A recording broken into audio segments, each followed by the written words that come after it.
What's going on, guys? Philip at Trade Genius. All right, I'm going to talk about this chart here. It shows us where Bitcoin gets accumulated in different size wallets, and it's going to be pretty eye-opening. So I think you guys are really going to enjoy this one. All right, so let's dive into this video.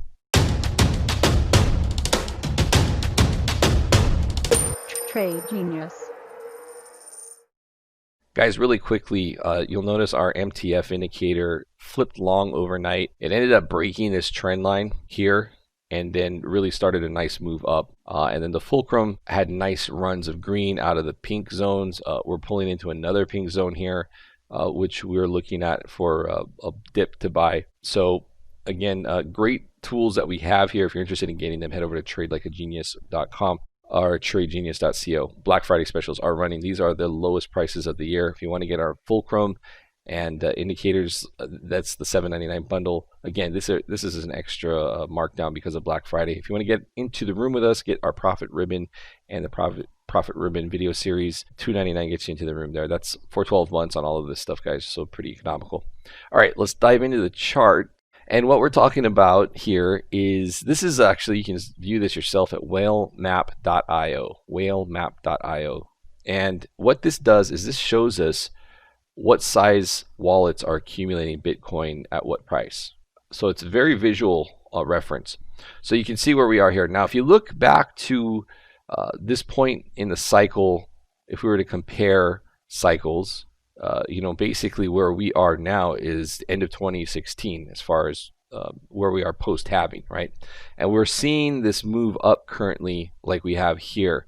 We haven't seen the steep pullback, although we may see that over the next month or so. We might see a quick dip back. It's pretty par for the course with these cycles, but it shows us who's participating at these points in time. So again, this is the last halving 4 years ago. This is where we are currently relative to the halving that we just had. So this is where we were if this was 2016 post halving. So you can notice here, not a lot of accumulation going on these wallets. More so happening, it's hard to see. More so a lot of small wallets. If we look at like some of the larger wallet holdings, there's just not a lot of action going on. So what this tells us is that it's more trading, right? More retail driven back and forth, and price goes up on that and then comes back in. And then as we progress forward, you'll see that we do start to see more participation, more accumulation going on as we progress forward. So now if we look at what happened going into 2017, you notice you'll see more circles, right? That means there's just more accumulation going on. This is again the 0 to 0.1. So whereas before you saw very little accumulation, now accumulation started to happen across the board in 2017. If you look as we go into the peak of our halving cycle in 2017, you'll notice fairly good activity on the 0 to 0.1 BTC wallets. If we bump that up to wallets that held 10 BTC, again, decent participation. If we go up to 100 BTC wallets, not a lot of less participation, more obviously than what we saw at the 2016 post-halving highs. Okay, but still not going crazy. 100 to 1000 BTC, more active through 2017. The larger wallets, not as much as the 100 to 1000 BTC, obviously, and then our largest, wallets over 10,000 BTC, not a whole lot of activity. All right, so now if we compare that to what we see now, you'll notice the accumulation is just a lot more, especially during the dip from the middle of 2019, those lows of the bear cycle. And now if you look at what's going on here, so again, where we are now is comparative to that 2016 high we looked at where we were, playing with $1,000 Bitcoin. So here's the 0 to 0.1, a lot of accumulation in here. 0.1 to 10, a lot of accumulation. 10 to 100 BTC wallets, a lot of accumulation. 100 to 1000, a lot of accumulation. 10,000 BTC wallets, up to 10,000, a lot of accumulation.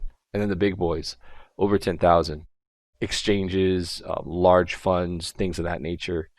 You can see there's just a ton, night and day difference, especially in the huge HODL category. So if you're wondering how these higher prices are going to be sustained, I think it's easy to see that how this is not only dwarfing the 2017 pump, which was largely retail driven, as you can see by the wallet distribution, but now you're getting heavy institutional participation. I think that's very, very obvious due to the size of the wallets that we see here. So I find it fascinating. I find it also sensible in that, this is the kind of participation we expect to see when we start driving Bitcoin market cap into the trillions, because that's where it's going to end up going at the end of the day when this cycle plays out, and why we're tracking for 300,000 Bitcoin toward the end of 2021. So I thought this visually made a lot of sense, and I think helps get your heads wrapped around how this all plays out supply and demand wise, and that demand is growing exponentially for Bitcoin. And there's a lot going on in the world as far as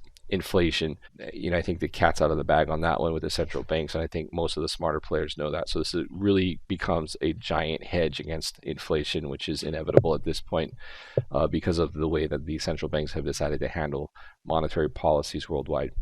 All right, guys, well, that's it for this video. I hope it helps. I think that's pretty eye-opening, and I think should further enforce the bullish outlook on Bitcoin over the next 12 to 24 months.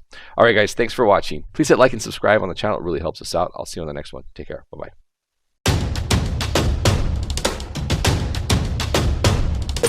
Trade Genius.